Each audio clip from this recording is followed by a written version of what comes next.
My parents gave me 30 days to pack my life into boxes and leave the house I'd been helping pay for. My mom looked me straight in the eye and said, "Your sister is having a baby. She needs your bedroom. You're 24. It's time to stop depending on us." Depending on them. Those words stayed with me long after I walked out of the room. Because the truth was, I wasn't depending on them. Every month, I paid $800 toward the household expenses.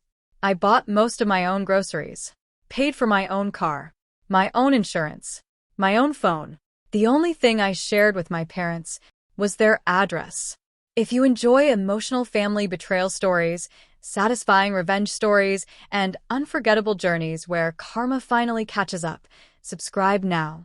We share stories like this every week, and I promise, my parents never imagined how much their decision would cost them. My name is Olivia Brooks. I'm 24 years old. 6 months after my parents forced me out, I legally became the owner of the house they'd been renting for over a decade.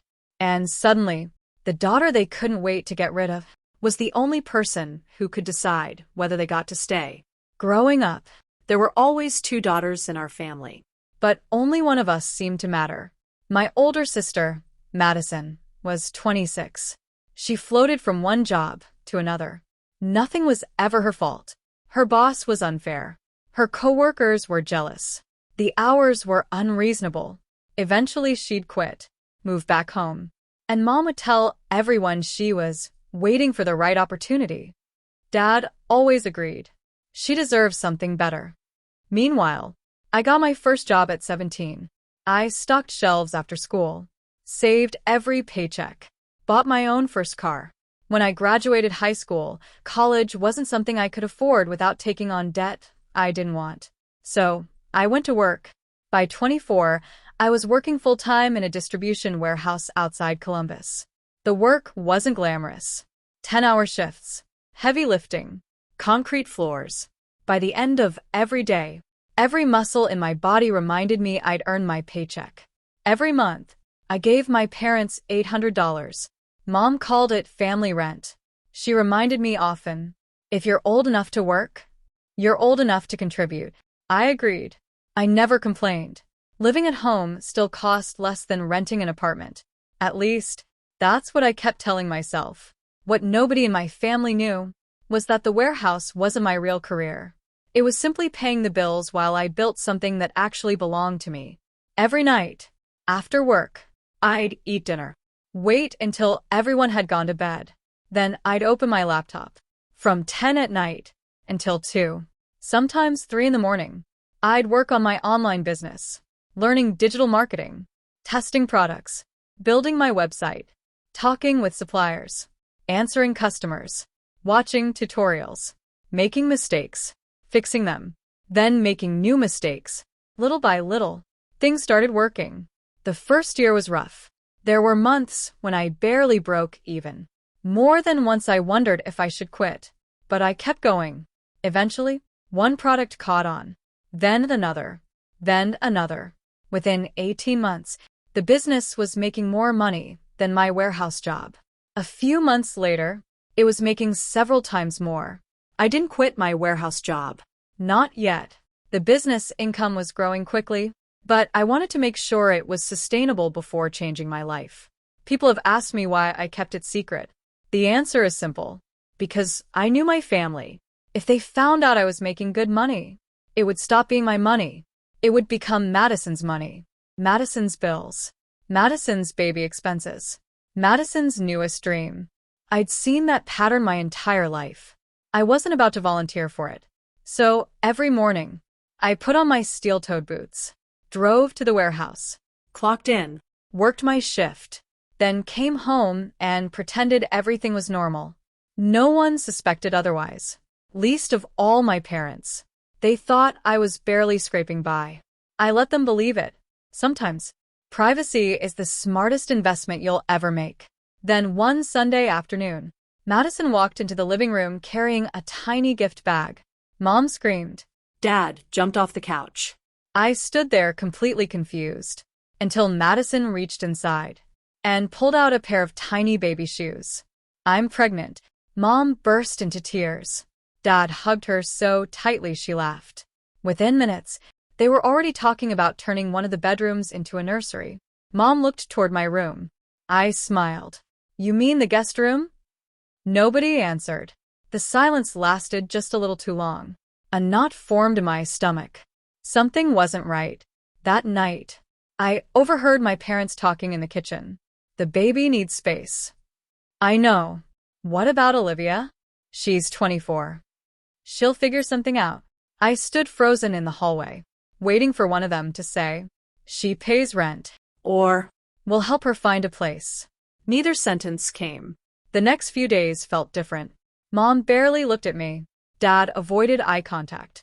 Madison walked into my room more than once, without knocking. She measured the walls, talked about where the crib would go, discussed paint colors with Mom, like my bedroom already belonged to her. The following Friday, I came home from work, pulled into the driveway, and immediately hit the brakes. Cardboard boxes, plastic bins, black trash bags, everything I owned was stacked neatly on the front lawn.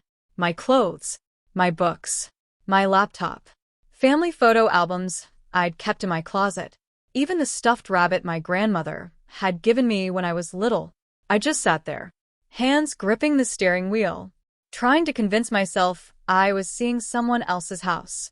Then the front door opened. Mom stepped onto the porch. Behind her, Madison and her boyfriend were carrying a brand new crib toward my bedroom. Mom folded her arms, looked directly at me, and quietly said, "We need to talk." Mom stood on the porch with her arms folded. She didn't look angry. She didn't look guilty. She looked certain, like the decision had already been made, like I was simply arriving late to a meeting where everyone else had already voted. Behind her, Madison and her boyfriend carried the crib down the hallway. They didn't even stop to look at me. My bedroom door closed. I heard the sound of furniture scraping across the floor. They were already making the room theirs. Mom finally spoke. "We've been talking about this all week." I stared at the pile of boxes covering the front lawn. "You packed my room?" She nodded. "We thought it would be easier." Easier for who? Neither of my parents answered.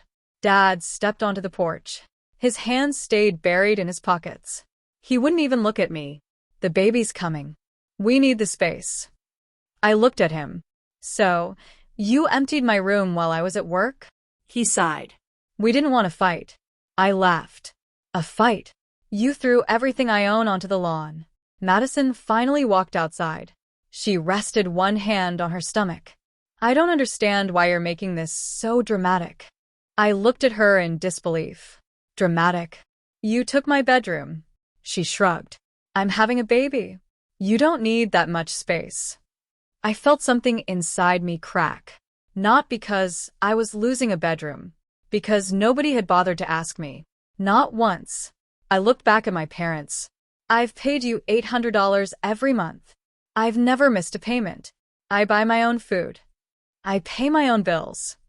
And this is how you repay me?" Mom crossed her arms tighter. "We're your parents. We don't owe you an explanation." I stared at her. I wasn't asking for an explanation. I was asking for respect. For a moment, nobody said anything. Then Madison laughed. It wasn't nervous. It wasn't awkward. It was genuine amusement. "Oh, Olivia. You work in a warehouse. You'll find some tiny apartment somewhere." Her boyfriend chuckled beside her. She continued, "It's not like you're giving up some glamorous life." I looked directly at my parents. Neither one corrected her. Neither one defended me. Dad simply looked down at the porch. Mom adjusted the sleeves of her sweater. Their silence answered every question I'd ever had.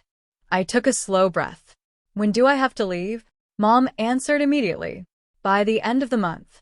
I blinked. "You said 30 days. Today is the 30th day." I looked at my phone. She was right. I'd been so busy working, so busy trying to grow my business, that I hadn't realized the conversations I'd overheard weeks earlier had been their warning. They hadn't forgotten. They'd simply waited until the deadline arrived. I nodded slowly. "So all of this," I pointed toward the lawn, "was already planned." Dad quietly said, We thought it would make moving easier. No, I replied. You thought it would keep me from saying no. Nobody argued, because nobody could. I rented a small moving truck that afternoon, not because I had nowhere to go, because I refused to leave anything behind. I loaded every box myself, every piece of furniture, every kitchen plate I'd bought with my own money, every lamp, every blanket, everything. Not one person offered to help. Around sunset, my next-door neighbor, Mrs. Harris, walked across the street. She was 73. She'd lived beside my parents for almost 20 years. She looked at the moving truck, then at me. What happened? I forced a smile. I'm moving. She frowned. So suddenly? Before I could answer, Mom called from the porch. She's ready to be on her own. Mrs. Harris looked back at me. Her expression told me she knew there was more to the story. She quietly squeezed my hand. I'm sorry. Those 2 words, coming from a neighbor, meant more than anything my own family had said all day. By 7 that evening, the truck was packed. I climbed into the driver's seat, started the engine, and drove away. No one waved. No one came after me. No one even walked to the curb. After 24 years, I left my childhood home like I was a delivery driver finishing a stop. I checked into an extended stay hotel across town. Nothing fancy, just clean, quiet, private. I set my laptop on the small desk near the window, opened my business dashboard, then sat there in complete silence. For the first time, I didn't have to hide. There was no family walking past my bedroom, no questions about why I stayed up so late, no comments about wasting time on that internet thing. It was just me and the business I'd spent nearly 2 years building. The following Monday, I walked into the warehouse like nothing had happened. Nobody there knew I'd been kicked out. I finished my shift, drove back to the hotel, worked on my business until almost 3 in the morning. Then I did it all again. Every day, every night. 1 week turned into 2, then 3. Business kept growing, faster than I ever imagined. Then one Friday afternoon, I received an email from my accountant. The subject line read, "Congratulations." I opened it. The quarterly numbers had been finalized. After taxes, the business had officially earned more in 3 months than I'd made at the warehouse in almost 5 years. I leaned back in my chair. For the first time since my parents kicked me out, I smiled. Not because I wanted revenge, because I realized something. They hadn't ruined my future. They'd accidentally removed the last thing holding me back. That same evening, I started looking for a permanent place to live. Instead, I found something I never expected: the county property records. Out of curiosity, I searched my parents' address. I assumed I'd see my father's name. Instead, a completely different name appeared. The house had never belonged to my parents. They'd been renting it for nearly 12 years. I stared at the screen, then quietly whispered to myself, well, that's interesting. I couldn't stop staring at the county property records. I refreshed the page twice, then a third time. The same name appeared every time. My parents didn't own the house. They never had. For 12 years, they'd been renting it from the same landlord. I leaned back in my chair. For as long as I could remember, Mom and Dad had acted like that house was their greatest achievement. They'd criticize people who rented, talk about building equity, lecture me about financial responsibility. Now, I discovered they were tenants, just like millions of other Americans. There was nothing wrong with renting, but there was something very wrong with pretending you owned a house while looking down on everyone else. I closed my laptop. At first, I laughed. Not because I planned to do anything, just because life has a strange sense of irony. Then I went to bed. The next morning, I couldn't stop thinking about that property record. Not because I wanted revenge, because I was curious. Who was the owner? How long had they owned it? Was it part of a larger rental portfolio? I opened the county website again. This time, I searched the owner's name. 3 properties appeared. My parents' house, the house next door, and another rental a few blocks away. I shrugged. Interesting. Nothing more. At least, that's what I thought. The following Monday, I met with my accountant, Rachel. Every quarter we reviewed my business, sales, taxes, inventory, cash flow. When we finished, she smiled. You've built something impressive. I laughed. Some days it still doesn't feel real. She closed the folder. So, what's next? I've been thinking about buying a house. She nodded. That's a smart move. You've saved enough for a substantial down payment. I hesitated. What if I wanted an investment property instead? She smiled again. That's smart too. As long as you don't let emotion drive the decision. Her words stayed with me. Don't let emotion drive the decision. For the next several weeks, I focused on work. Business continued growing. My warehouse job became part-time. Eventually, I gave my notice. My manager shook my hand. I always knew you'd move on. I smiled. You probably knew before I did. A month later, I signed the lease on a small townhouse. Nothing extravagant. 2 bedrooms. A tiny office. A garage. It was the first place I'd ever lived that truly belonged to me. The first night, I sat on the living room floor eating takeout because I hadn't bought furniture yet. It was the happiest meal I'd had in years. Nobody criticized me. Nobody compared me to Madison. Nobody told me I wasn't enough. Silence had never sounded so peaceful. Life settled into a routine. Business. Gym. Home. Repeat. I almost stopped thinking about my parents. Almost. Then one afternoon, I received a phone call from Mrs. Harris. My old neighbor. Olivia. It's good to hear your voice. You too. She hesitated. I thought you should know. Your parents have been telling everyone you left because you wanted to live a luxury lifestyle. I laughed. They're saying that? She sighed. They've also been telling people they supported you for years. The smile disappeared from my face. Supported me? I'd been paying them every month. Mrs. Harris continued. I didn't believe them. I know how hard you've always worked. I thanked her, hung up, and sat quietly for a while. For the first time since moving out, I felt angry, not because they'd kicked me out, because they were rewriting history. A week later, another surprise arrived. An email from my real estate agent. We'd been casually looking at investment properties. The subject line read, Possible opportunity. I opened it. Inside was a short message. A local owner is considering selling a small 3-property rental portfolio. If you're interested, call me. I frowned. 3 properties? Something about that number felt familiar. I opened the attachment. Then my heart skipped. The first address listed was my parents' house. I picked up the phone immediately. My agent answered on the second ring. Olivia. I had a feeling you'd call. Tell me everything. The owner is in his late 70s. He wants to retire. His children don't want to manage rental properties. So they're considering selling. I swallowed. Just that house? No. All 3. I looked out the window. For several moments, I didn't say anything. Then I quietly asked, have they listed them publicly? Not yet. Right now they're talking to a handful of qualified buyers.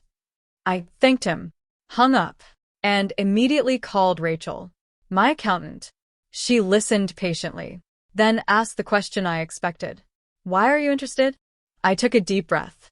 Because it looks like a solid investment. There was a long silence. Finally, she said, Good. Because if your answer had been revenge, I would have told you to walk away. She was right. Revenge makes terrible business decisions. Numbers don't. Over the next 2 months, I reviewed inspection reports, rental income, maintenance records, tax history, everything. I didn't skip a single detail. If I was going to make the biggest investment of my life, it had to make sense, even if my parents lived in one of the houses. Finally, one Friday afternoon, my attorney slid a stack of papers across the conference table. If you're ready, we can close today. I looked down at the documents, then signed my name, again, and again, and again. 45 minutes later, the attorney smiled. Congratulations. You now own 3 rental properties. I sat there in complete silence. Not because I'd beaten my parents, because I'd accomplished something I'd once believed was impossible. Then my attorney handed me one final folder. Inside Was a copy of my parents' lease. I opened the first page. The renewal date was only 6 weeks away. I looked at my attorney. He calmly said, "Now we need to decide how you want to handle your new tenants." I looked at my attorney. He looked back at me. Neither of us spoke for a few seconds. Finally, he broke the silence. "As the new owner, you have options." I nodded. "I know." He slid the lease across the table. "Your parents still have 6 weeks remaining on their current lease. You can't change the terms before it expires." I wouldn't want to. He raised an eyebrow. "You wouldn't?" I shook my head. No. "If I do anything, I want it to be completely legal." He smiled. "I was hoping you'd say that." He explained my choices. I could renew their lease. I could choose not to renew it. Or I could offer them a new lease at the current market rate. Everything had to follow state law. Everything required proper written notice. No shortcuts. No surprises. Exactly the way every other landlord was expected to operate. I nodded. "Then that's exactly what we'll do." Over the next week, I visited each of the 3 properties with the property manager I'd hired. The first house was in excellent condition. The tenants had lived there for 5 years. They paid on time, took care of the yard, reported maintenance issues immediately. The second property was similar. Quiet family, great renters. Then we arrived at the third house, my parents' house. I parked across the street. For several moments, I simply looked at it. The old maple tree Dad had planted. The basketball hoop where I'd spent countless evenings practicing free throws. The porch swing Mom insisted everyone remove their shoes before sitting on after it rained. So many memories. Some good, some painful. "You okay?" the property manager asked. I smiled politely. Yeah. Just remembering. We didn't go inside. Their lease was still active. Instead, the property manager walked around the exterior, making notes. "The roof will need replacing in a year or 2. Gutters should be cleaned. The porch railing needs repainting." I listened carefully, taking notes. This wasn't revenge anymore. It was business. A few days later, my attorney called. "The official ownership transfer has been recorded. Congratulations." I thanked him. Then he asked, "Ready to send the renewal notices?" I looked at the calendar. There were exactly 30 days until my parents' lease expired. Yes. The notices went out that afternoon. Each tenant received the same professionally prepared packet. No special treatment. No hidden surprises. Just the facts. The first 2 families accepted their renewals within days. Then 3 days later, my father called. I stared at my phone. His name hadn't appeared on my screen in almost 6 months. I answered. "Hello, Olivia." His voice sounded unusually cheerful. "I've been trying to reach Mr. Jenkins, the previous owner. I think there's been some mistake." "What kind of mistake?" "We got some paperwork saying the property's under new ownership. I was hoping you could help me find his number." I closed my eyes for a second. He retired. What? He sold the properties. There was silence. Then Dad asked, "Do you know who bought them?" "Yes, I do." "What kind of company is it?" I looked out my office window. "It's not a company." Another pause. "What do you mean?" "I mean, I bought the properties." Nothing. Not even breathing. The line became so quiet I wondered if the call had disconnected. Finally, Dad whispered, "Olivia?" "Yes." "You own our house?" I answered carefully. "I own the property. You rent it." Another long silence. Then, "I don't understand." "You couldn't possibly afford." He stopped speaking. For the first time, he realized something. He didn't actually know anything about my life. "You remember that internet business?" I asked. "The one everyone laughed about?" He didn't answer. "It worked." His voice became shaky. "How long?" "A while." "Why didn't you tell us?" I laughed softly. "I think we both know the answer to that." He didn't argue. "Because he couldn't." About an hour later, Mom called. She didn't ask how I was. She didn't apologize. Her first question was, "You're really the owner?" "Yes." "Can you lower the rent?" Straight to business. Just like always. "I haven't raised anyone's rent," I replied. "The renewal offer reflects current market rates." "But we're family." The words almost made me smile. Family. That word hadn't seemed very important 6 months earlier. "You stopped treating me like family the day you packed my belongings into trash bags." She immediately answered. "We had no choice." "You had plenty of choices. You just didn't choose me." She began crying. "We can't afford this." I stayed quiet. Finally, I asked, "Did you ever wonder where I would live?" She didn't answer. "Did you ever ask?" Still nothing. Before hanging up, I said one last thing. My decision wasn't personal. It was the same lease renewal every tenant received. I followed the law. I treated you exactly the way I treat everyone else. Then I ended the call. 2 days later, there was a knock at my office door. My assistant stepped inside. "There's someone here asking to see you." "Who is it?" She hesitated, then quietly said, "It's your sister." I looked toward the reception area. Madison was sitting there, Holding her baby. and she looked nothing like the confident woman who'd laughed while my life was piled on the front lawn. She looked terrified. When our eyes met, she stood up. Tears were already running down her face. And the first words out of her mouth were, "I need to tell you something Mom and Dad never did." Madison stood in the doorway of my office. Her baby was asleep in a carrier against her chest. The confident smile she'd worn the day I was forced out of the house Was gone. Her eyes were swollen. She looked exhausted. For the first time in my life, she didn't look like the favorite child. She just looked like a scared mother. My assistant looked at me. "Would you like me to?" I nodded. "It's okay. We'll talk privately." She quietly closed the office door behind her. For several seconds, neither of us spoke. Finally, Madison broke the silence. "I'm sorry." I looked at her. Those words would have meant everything 6 months earlier. Today, they weren't enough. "What do you want?" She took a shaky breath. "I came because Mom and Dad won't tell you the truth." I folded my arms. "What truth?" "They can't afford the new lease." "I know." She shook her head. No. "You don't understand. They couldn't really afford the old one either." I frowned. "What do you mean?" She lowered her eyes. "For years, they've been using credit cards to cover their bills." My stomach tightened. The rent, the utilities, medical expenses. They've been falling behind for a long time. I stared at her. They never said anything. They were embarrassed. She whispered. They kept pretending everything was fine. For a moment, I didn't know what to say. I was angry, but I also knew what financial stress looked like. I'd lived paycheck to paycheck myself. The difference was I'd chosen to build a better future. My parents had chosen to protect appearances. Madison looked up. "This isn't your fault." "I know. They just..." She began crying. "They kept believing things would somehow work out." I quietly asked, "Why are you telling me this now?" She looked down at her baby. "Because I'm tired of lying." She wiped away her tears. "I've blamed you for years.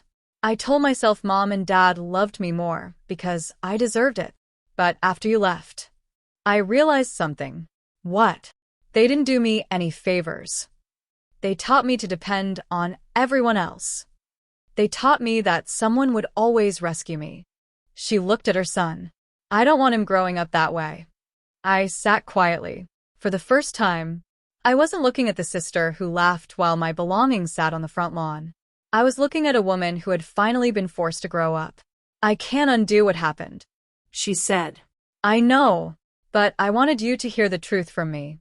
After she left, I sat alone in my office, thinking, not about revenge, about responsibility. I owned 3 rental properties now. This wasn't just about my parents anymore. It was about treating every tenant fairly, including them. The next morning, I called my attorney. "I've made my decision. I'm listening." My parents will receive the same offer every other tenant receives. No discounts. No special penalties. If they qualify, they can renew. If they don't, we'll follow the lease. He smiled. That's exactly what I hoped you'd say. A week later, my parents came to my office together. Dad looked older. Mom looked nervous. Neither one tried to argue. Neither one demanded anything. Dad spoke first. We owe you an apology. I stayed quiet. Mom continued. We spent years treating you like you mattered less. We were wrong. Dad nodded. We confused helping Madison with neglecting you. For the first time, they weren't making excuses. They weren't blaming circumstances. They weren't blaming Madison. They were accepting responsibility. Dad looked around my office. The employees walking through the hallway. The conference room. The framed business awards on the wall. He smiled sadly. We laughed at your online business. I know. I wish we'd asked questions instead. Mom quietly said, we were proud of the daughter everyone else could see. We should have been proud of the daughter we actually had. I felt tears forming. Not because the pain disappeared, because those were words I'd waited years to hear.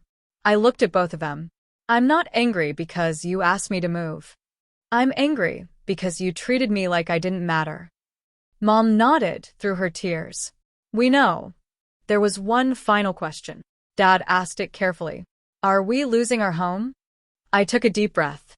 No. Both of them looked surprised. I'll honor the renewal.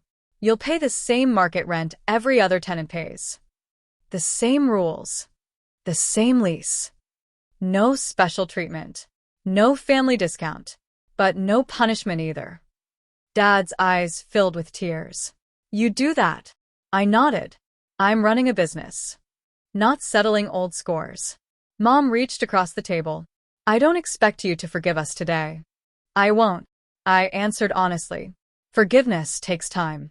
But today, I can choose not to become the kind of person who hurt me. Nearly a year has passed since that meeting.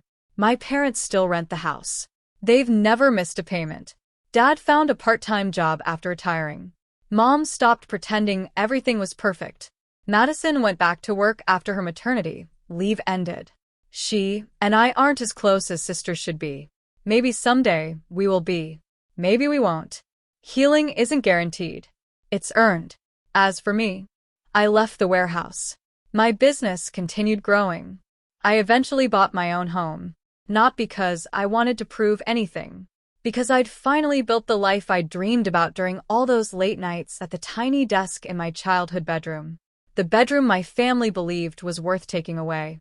Ironically, losing that room became the best thing that ever happened to me. Sometimes, the people who push you out of their lives accidentally push you toward the future you were always meant to have. If this story meant something to you, let me know in the comments. What would you have done if your own family had forced you out of the house? And if you enjoy emotional family betrayal stories, realistic revenge, and unforgettable journeys where karma feels earned, don't forget to subscribe. There are many more stories to come.